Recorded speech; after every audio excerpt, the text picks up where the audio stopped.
Good morning बच्चों। पिछले class में हम लोग देख रहे थे प्रिज्म थ्योरी। डेविएशन का एक्सप्रेशन मैंने ड्राइव किया था, मिनिमम डेविएशन। ठीक है, कुछ क्वेश्चन मैंने बताए थे। आज भी कुछ थ्योरी बाकी है और कुछ क्वेश्चन भी करवा देंगे और आज लास्ट क्लास होगा प्रिज्म थ्योरी का। ठीक है, तो देखिए पहला टॉपिक है हमारा आज का topic, deviation produced bye a thin prism. Thin prism के लिए डेविएशन का क्या एक्सप्रेशन होगा। ऐसे जनरल थ्योरी तो हम बता ही चुके हैं, थिन प्रिज्म के लिए अलग से देख लेते हैं। ठीक है, तो हम जानते हैं किसी भी प्रिज्म के लिए ये फार्मूला होता है डेविएशन का, I1 + I2 - A। ये फार्मूला याद रखना है, दो फार्मूला है, एक ये और एक ये हमेशा ये काम करेगा जी, R1 + R2 = A और ये फार्मूला। बाकी स्नेल्स लॉ लगाना है यहाँ और यहाँ, किसी भी टाइप के प्रॉब्लम में इतना ही करना है बस, गिवन कंडीशन के अनुसार। तो ना eight first surface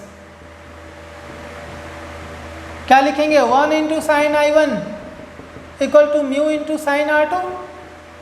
Since prism is thin, hence I1 and R1 will be smaller। अरे सिंपल सी बात है कि R1 + R2 = A होता है। A स्मॉलर है तो R1 R2 तो इससे भी ज़्यादा स्मॉल होगा ना। जब R1 R2 इससे ज़्यादा ऑटोमेटिक I1 स्मॉलर हो जाएगा, सिंपल सी बात है। Hence above equation become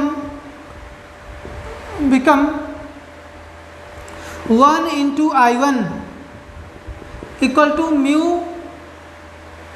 × R1। Since sin I1 लगभग बराबर किसके आ जाएगा, I1 के बराबर, और sin R1 लगभग बराबर R1 के बराबर होगा। ठीक है, सिमिलरली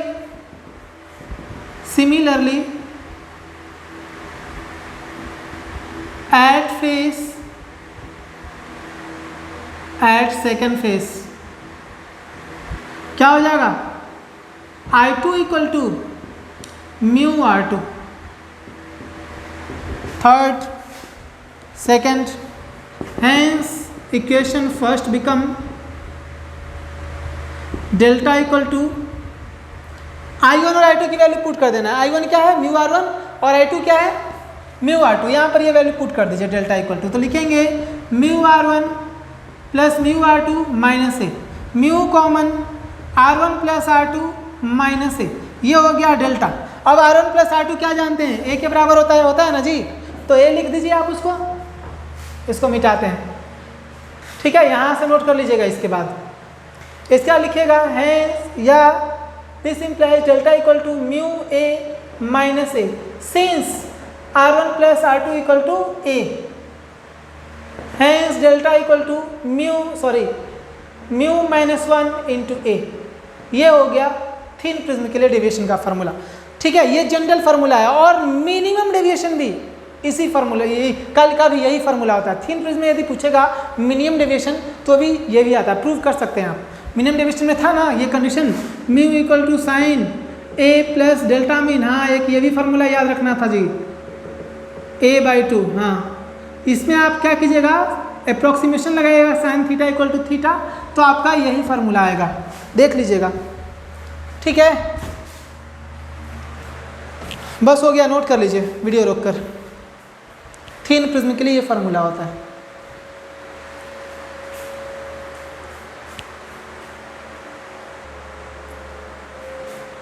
देखिए क्वेश्चन, देखिए एक रे है जो हॉरिजॉन्टली इंसिडेंट हो रहा है इस प्रिज्म पे, 4 डिग्री है, यानी स्मॉलर प्रिज्म है। स्मॉलर प्रिज्म के लिए वही एंगल 5-6 डिग्री के आसपास होता है।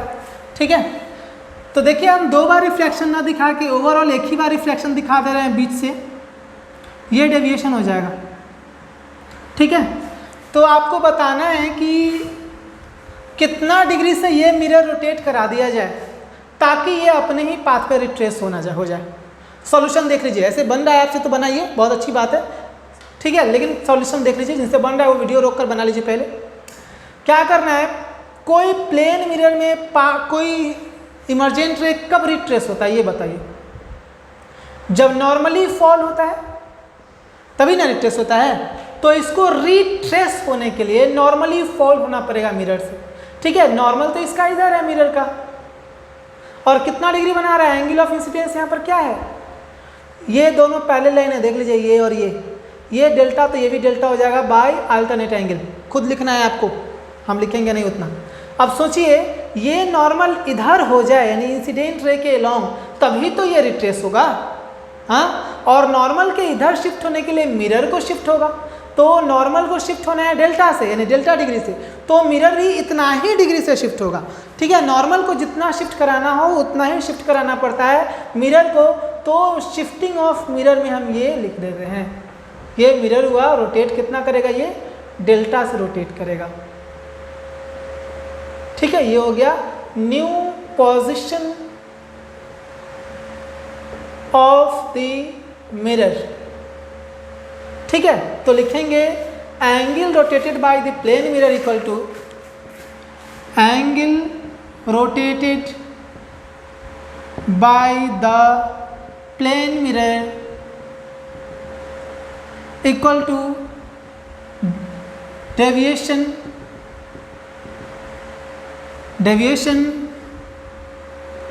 Produced by the prism. ये मैंने किस आधार पे कहा, फ्रॉम ज्योमेट्री। ज्योमेट्री जिसको आता है बहुत आसानी से कह सकते हैं ऐसा। ठीक है, नहीं तो नहीं आता है तो सोचते रह जाएंगे। ये डेल्टा है, डेल्टा से इसको रोटेट होने के लिए प्लेन मिरर को भी डेल्टा से ही रोटेट होना पड़ेगा। ठीक है, ये डेल्टा कैसे आया, तो ये अल्टरनेट एंगल होगा। ठीक है, और डेल्टा का वैल्यू क्या होता है, बराबर डेल्टा बराबर म्यू माइनस 1 इंटू ए, और म्यू कितना दे रखा है 1.5 माइनस 1 इंटू 4 डिग्री बराबर 2 डिग्री, मतलब 2 डिग्री से रोटेट करेगा प्लेन मिरर, तो ये अपने ही पाथ पे रिट्रेस हो जाएगा। समझ गए, उस समय नॉर्मल इधर ही होगा एंडेस। ठीक, तब ये अपने ही पाथ पे रिट्रेस हो जाएगा।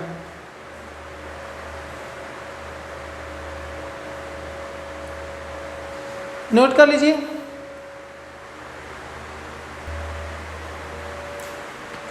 देखिए अगला क्वेश्चन, क्वेश्चन नंबर 2 आज का। दो thin prism back to back connected है, बेस टू बेस। दोनों का रिफ्रैक्टिव इंडेक्स म्यू है, दोनों का एंगल ऑफ प्रिज्म ए है, और ये दोनों ही थिन प्रिज्म है। एक रे ऑफ लाइट जो बेस से इनका हाइट जो है वो h है। रिफ्रैक्शन के बाद ओवरऑल रिफ्लेक्शन में दिखाया डेविएशन, यहाँ पर मिलते हैं। ठीक है, नो डाउट ये डेविएशन हो जाएगा ना जी। आपको बताना है कि ये प्रिज्म से कितनी दूरी पर जाकर मिल रहा है, ये बताना है आपको। ये क्वेश्चन नोट कीजिए, बनाइए, खुद से बनाइए, ऐसे हम बता दे रहे हैं। देख लीजिए, पहले वीडियो रोककर खुद से बनाने की कोशिश कीजिए, बन जाएगा। देखिए, तो ये डेल्टा है तो ये भी डेल्टा होगा, कैसे, अल्टरनेट एंगल। ये डेल्टा है तो ये भी होगा, कैसे, अल्टरनेट एंगल, क्योंकि ये और ये पैरेलल है ना। जब पैरेलल है तो ये तो जेड बन रहा है, अल्टरनेट एंगल हो जाएगा, इंटीरियर अल्टरनेट एंगल, ये भी अल्टरनेट। तो देखिए, तो ये एच है, ये भी दे रखा है, इस थीटा के लिए यानी इस एंगल के लिए परपेंडिकुलर हो गया, और ये क्या हो गया, बेस हो गया। ये डेल्टा हम कैलकुलेट कर सकते हैं फार्मूला से, एच गिवन है, तो क्या ये एक्स नहीं कैलकुलेट कर सकते हैं, हाँ कर सकते हैं ना। तो लिखेंगे, पहले नाम दे दीजिए A B C, in triangle A B C, in triangle A B C tan delta,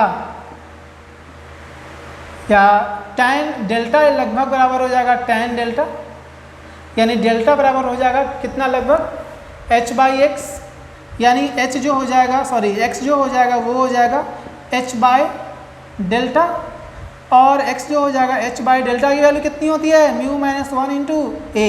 यही हमारा आंसर है। ठीक है, ये इतने डिस्टेंस पे मिलेगा। ठीक है, यही h, ये होगा x। तो मेरे खाली सॉल्यूशन देखने से कुछ होना है, कॉन्सेप्ट डेवलप नहीं होगा। बनाना है, वीडियो रोकिए, खुद से बनाइए, नहीं आता है तो मेरा सॉल्यूशन देखिए। ठीक है, हम तो टाइम मैनेजमेंट के लिए, बचत के लिए बताते हैं, यहाँ पे तुरंत बता देते हैं। क्लास में होते तो कभी ना बताते तुरंत। नोट कीजिए,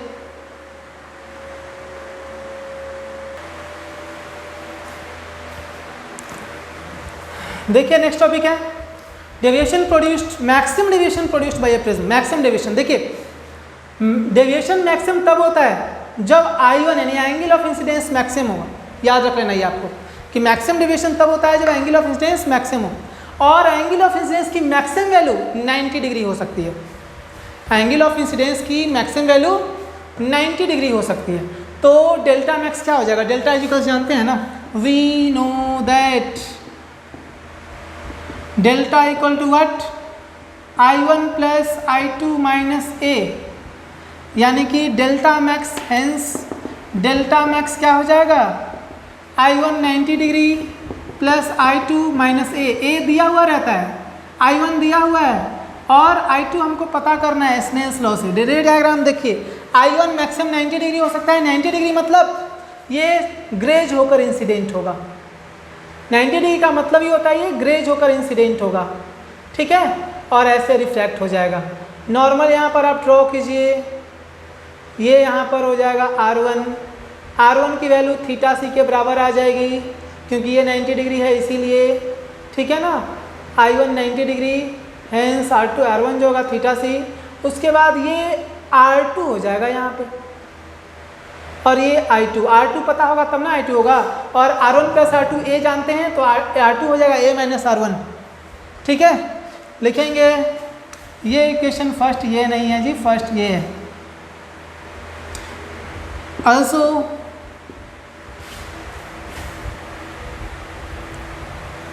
क्या है, सीधे लिखेंगे अप्लाई स्नेल्स लॉ। एक बार यहाँ पे स्नेल्स लॉ लगाइए, एक बार यहाँ पे स्नेल्स लॉ लगाइए, 2 बार लगाइएगा आपका फॉर्मूला बन जाएगा, ये I2 निकल जाएगा। सेकंड सरफेस से I2 निकलता है, फर्स्ट सरफेस से R1 निकालने के लिए स्नेल्स लॉ लगाएं, R1 थीटा से आएगा वो हम बता दे रहे हैं। Apply Snell's law at face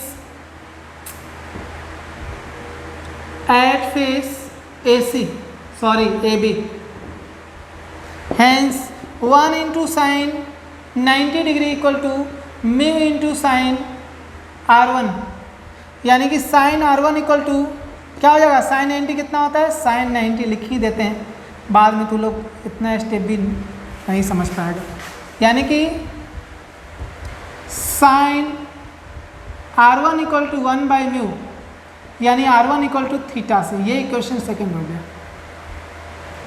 also R1 plus R2 equal to क्या होता है, A, R1 क्या होता है, theta C plus R2 equal to A, यानी कि R2 क्या हो जाएगा, A माइनस थीटा सी, ये equation third. Apply Snell's law at face AC, लिखेंगे mu into sine R2 equal to 1 into sine I2 ही तो पता करना है, mu into sine A minus theta C equal to sine I2, यानी I2 जो होगा वो आ जाएगा sine inverse mu sine A minus theta C, ये होगा। हेंस डेल्टा मैक्स क्या हो जाएगा, I2 निकालिए और ये वैल्यू आप पुट कीजिए, डेल्टा मैक्स इक्वल टू हो जाएगा 90 degree plus sine inverse, delta max equal to 90 degree plus sine inverse I2 की वैल्यू कितनी है, mu sine A minus theta C minus A, यही हो जाएगा formula delta max, maximum deviation का, ठीक है। नोट कर लीजिए वीडियो रोककर।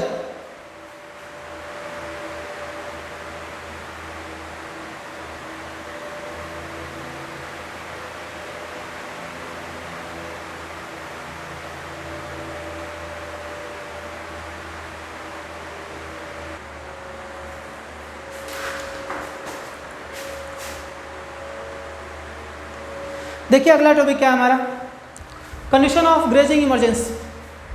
देखिए ग्रेजिंग इमरजेंस, ग्रेजिंग का मतलब होता है सरफेस के एलॉन्ग इमर्ज होना, ग्रेजिंग इमरजेंस का मतलब प्रिज्म का ये सरफेस है इसके एलॉन्ग इमरजेंस होना, यानी कि एंगल ऑफ इमरजेंस यहाँ 90 डिग्री लेना है, ठीक है। ग्रेज का मतलब ये था सरफेस के एलॉन्ग चलना, ग्रेज का मतलब। तो देखिए यहाँ पर जब ये I2 90 डिग्री है, डेंसर से रेयरर में जा रहा है, तो R2 किसके बराबर होगा, थीटा से। From definition of critical angle, critical angle का डिफिनीशन होता है वो एंगल ऑफ इंसिडेंस जिसके लिए एंगल ऑफ रिफ्रैक्शन 90 डिग्री हो जाए। तो वो एंगल ऑफ इंसिडेंस R2 है जिसके लिए एंगल ऑफ रिफ्लेक्शन क्या है 90 डिग्री है, तो R2 क्या हो जाएगा थीटा सी के बराबर होगा, क्रिटिकल एंगल है साइन इनवर्स 1/μ हो जाएगा। ठीक है, जब R2 हमको थीटा सी पता है तो R1 प्लस R2 हम A जानते हैं ना, तो R1 निकल जाएगा A माइनस R2 मतलब A माइनस थीटा सी। अब यहाँ पर R1 पता है तो I1 पता करना है, यानी हमको कंडीशन पता करना है कि किस एंगल ऑफ इंसिडेंस के लिए I2 90 डिग्री होगा, यानी कि ग्रेज करेगा किस एंगल ऑफ इंसिडेंस, I1 की वैल्यू पता करनी है। तो बस क्या करना है, एक ये फॉर्मूला यूज करना है, 2 बार स्नेल्स लगाइए यहाँ पे बस, और ये फॉर्मूला यूज कीजिए। तो लिखेंगे एट सेकेंड सरफेस, ठीक है, लिखेंगे I2 equal to 90 degree, hence R2 equal to theta C. कैसे, from definition of critical angle, ठीक है। also R1 plus R2 equal to A होता है, R1 पता करना है, R2 थीटा सी है और A भी दिया हुआ है, तो R1 हो जाएगा A माइनस थीटा सी। ये हो गया equation first. Now apply Snell's law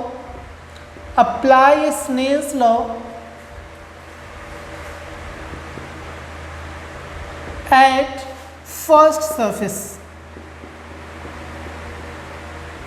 क्या मिलेगा, 1 into sine I1 equal to mu into sine R1।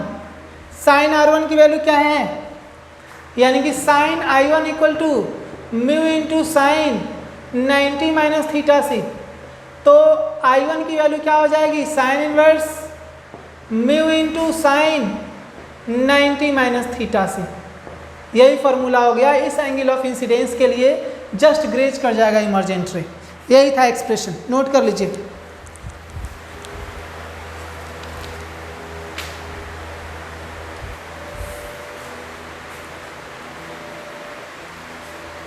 Video रोककर नोट कर लीजिए।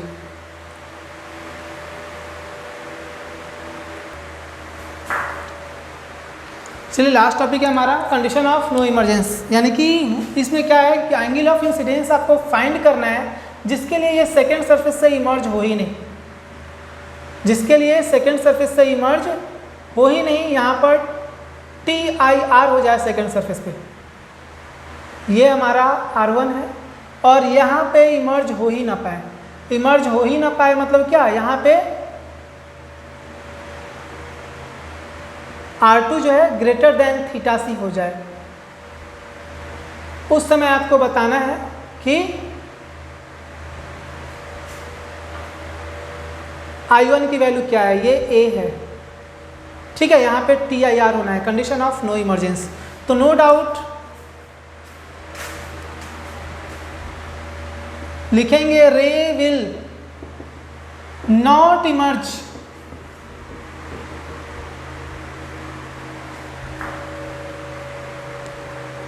एक minute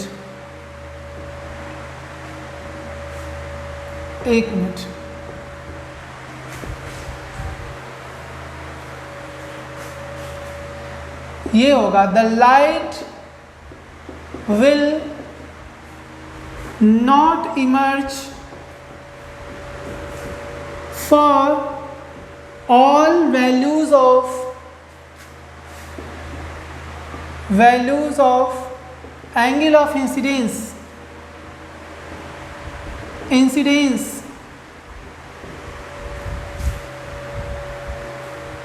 if at first surface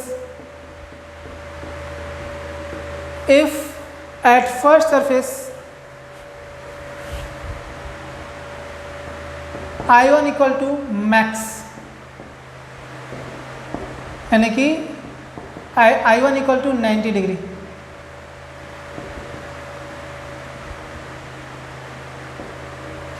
if at first surface for, एक मिनट इसको थोड़ा क्लियर करने दीजिए, for I1 equal to 90 degree the ray will not emerge. इसका मतलब क्या हुआ,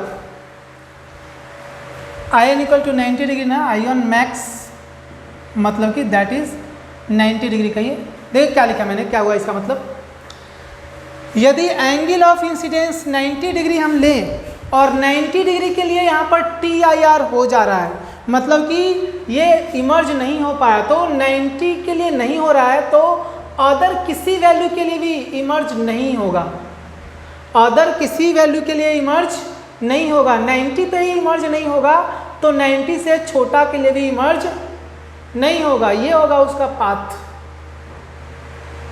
यही लिखा है।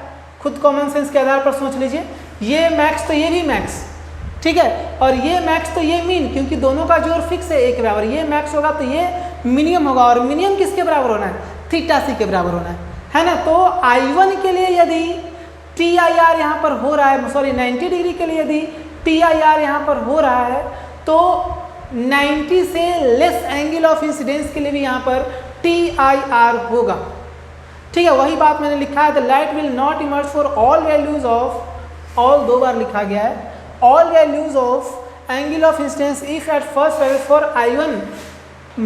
I1 equal to max that is 90 degree the ray will not emerge। या 90 डिग्री के लिए रे इमर्ज नहीं करेगा तो उससे तो और किसी के लिए भी रे इमर्ज नहीं करेगा। मेन पॉइंट यही है। तो लिखेंगे at second surface for TIR to be occur, TIR हो, इसके लिए R2 क्या होगा, ग्रेटर देन थीटा से, इक्वेशन फर्स्ट। ऑल्सो एक मिनट, फिर लिखेंगे एट फर्स्ट सरफेस से क्या होगा जी, लिखेंगे 1 into sine I1 equal to mu into sine R1, ठीक। सॉल्व कीजिए, I1 की वैल्यू कितनी लेनी है, मैक्सिमम के लिए कैलकुलेट कर रहे हैं, इसके लिए जो कंडीशन आएगा I1 के लिए जो कंडीशन आएगा उससे लेस के लिए भी वैलिड हो जाएगा, यानी कि वो भी इमर्ज नहीं हो पाएगा, ठीक है। इमर्ज नहीं होने की बात हो रही है सिर्फ। तो लिखेंगे sine R1 equal to what, sine R1 equal to sine I1 by mu, यानी कि साइन 90 डिग्री बाई म्यू, मतलब कि 1 बाई म्यू, दिस इंप्लाइज, यानी R1 इक्वल टू हो जाएगा साइन इनवर्स 1 बाई म्यू। क्या जी, साइन इनवर्स 1 बाई म्यू किसका formula है, थीटा सी। यही बात यहाँ पर लिखे थे, बोल रहे थे आपको कि R1 थीटा सी के बराबर हो जाएगा। ये इक्वेशन सेकेंड। अब लिखेंगे फ्रॉम फर्स्ट प्लस सेकेंड। अब ये जोड़ भी स्पेशल है जी, थोड़ा जोड़ो, ये इक्वलिटी है, वहाँ पे इनइक्वलिटी है, दोनों को जोड़िएगा फर्स्ट प्लस सेकेंड, तो फर्स्ट LHS को जोड़िएगा तो R1 प्लस R2 आएगा, और RHS को जोड़िएगा तो 2 थीटा सी आएगा। अब आपको सोचना है बीच में कौन सा साइन है, यहाँ थे इक्वल टू दिया, यहाँ ग्रेटर देन दिया। सोचिए खुद से कॉमन सेंस के आधार पर, जब सोचिएगा कॉमन सेंस के आधार पर पता चलेगा कि ये होता है, यहाँ ग्रेटर देन है। अरे मान लीजिए ना कि थीटा सी आएगा 30 डिग्री, सोच सुविधा के लिए उदाहरण लेकर बता रहे हैं, थीटा सी 30 डिग्री है तो R1 यहाँ पर क्या आएगा, 30 डिग्री आएगा, और R2 तो ग्रेटर है थीटा सी से ना जी, तो ये ग्रेटर मतलब क्या, 35, 40, 45, 50 कुछ भी हो सकता है। अब सोचिए कि R2 50 से आएगा, ग्रेटर रखना है तुमको, ठीक है। तो R1 R2 को जोड़िएगा तो कितना आएगा 80, और 2 थीटा सी कितना आएगा 60, तो 80 60 से बड़ा है ना, तो वही होगा, वही बताते हैं, ये इनइक्वालिटी आता है, यानी कि A greater than 2 theta C, कारण सिंस R1 प्लस R2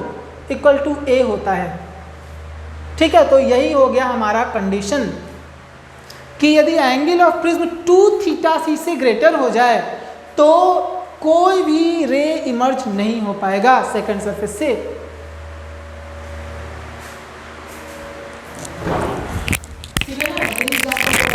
दिखाई नहीं दे रहा, ये समझाया हुआ प्रकार से।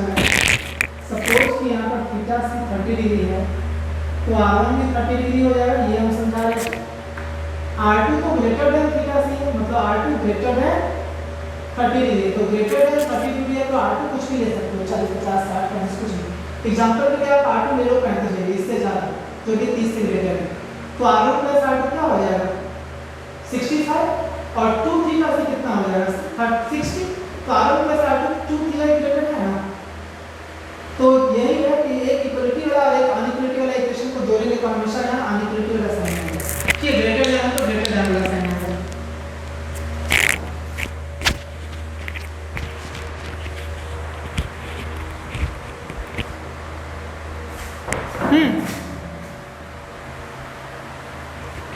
मिटाते हैं। तो ये है, नोट कर लीजिए। फर्दर इसको थोड़ा हम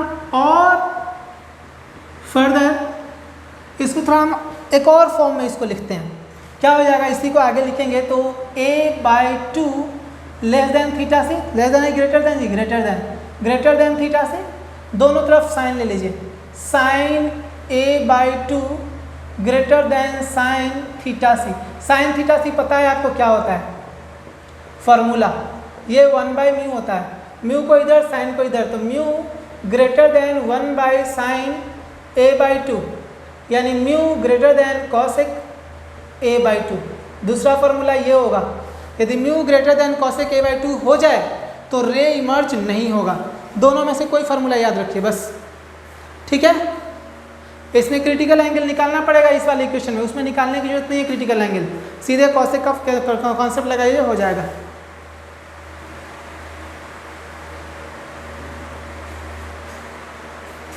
नोट कर लीजिए, ये होगा कॉसेक a/2, ठीक है।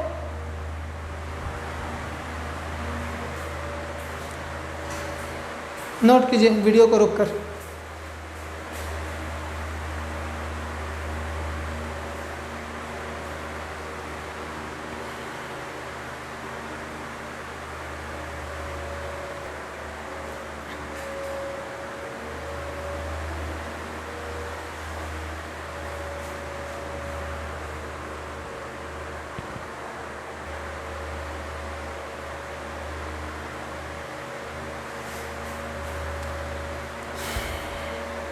चलिए देखिए हमारा अगला क्वेश्चन। एक रे ऑफ लाइट है जो नॉर्मली फॉल हो रहा है, नॉर्मली मतलब एंगल ऑफ इंसिडेंस 0 है, इसीलिए एंगल ऑफ रिफ्रैक्शन भी 0 होगा, ठीक है। ठीक है, देखिए यहाँ पर एंगल ऑफ इंसिडेंस 0 है तो एंगल ऑफ रिफ्रैक्शन क्या होगा, 0 होगा। ऐसे ही बता चुके हैं, जब कभी भी कोई ray of light normally fall होगा किसी सरफेस पे तो बिना डेविएशन के निकल जाता है, आपको पता थे।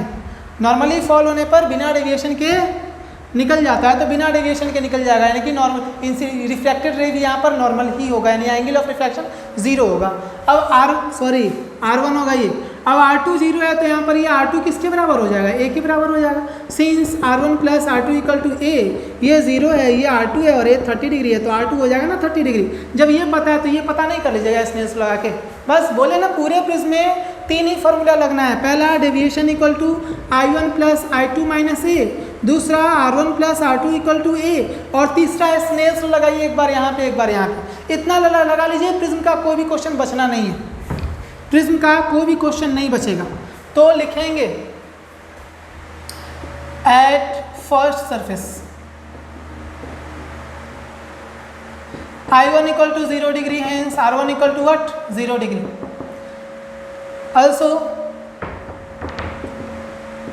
R1 plus R2 equal to A, यानी 0 plus R2 equal to 30 degree, means R2 equal to 30 degree. ये इक्वेशन फर्स्ट लिखेंगे। Apply Snell's law, apply Snell's law at face, second face लिखेंगे mu into sine R2 equal to 1 into sine I2। Mu कितना है जी, 3/2, sign 30 degree equal to sine I2। Sine 30 तो 1/2 होता है ना जी, ये हो जाएगा साइन I2। अब बताइए तो साइन कितना डिग्री, 3/4 होता है, यानी I2 equal to sine inverse 3/4। ये लगभग 42 के करीब पहुंचता है जी। एक मिनट, 42 नहीं, उल्टा बोल रहे हैं। ये लगभग 48 डिग्री के करीब पहुंचता है, 48 और 49 के बीच में होता है। हम 48 मान के चल रहे हैं, ठीक है, 48 और 49 के बीच में होता है। तो ये हो गया 48 डिग्री। ठीक है, तो एंगल ऑफ इमरजेंस निकल गया, हेंस डेविएशन इक्वल टू क्या हो जाता है deviation, I1 plus I2 minus ए। I1 कितना है 0 डिग्री, I2 कितना है 48 डिग्री, ए कितना है 30 डिग्री, हेंस ये 18 डिग्री हो जाएगा डेविएशन। निकल गया, सॉल्व कर लीजिए, नोट कर लीजिए। पहले तो ये बनाना चाहिए आपको खुद से, ठीक है, 2 ही बार 3 ही कॉन्सेप्ट तो लगाना है। Delta equal to I1 plus I2 minus A, R1 plus R2 equal to A, और स्नेल्स लॉ कहीं भी किसी भी क्वेश्चन में कंडीशन के अनुसार लगाइए, बन जाएगा प्रिज्म का क्वेश्चन। नोट कर लीजिए वीडियो रोक कर।